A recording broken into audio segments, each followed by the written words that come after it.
The second misconception is that Muslims are fundamentalist. What is the meaning of the word fundamentalist?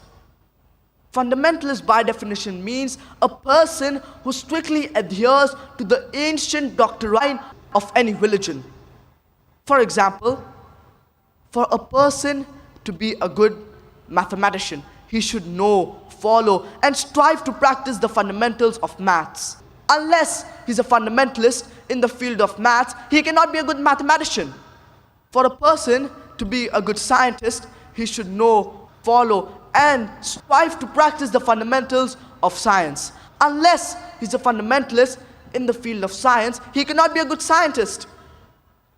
You cannot paint all fundamentalists with the same brush, that all are good or all are bad. Depending upon which field the person is a fundamentalist, you have to label him accordingly.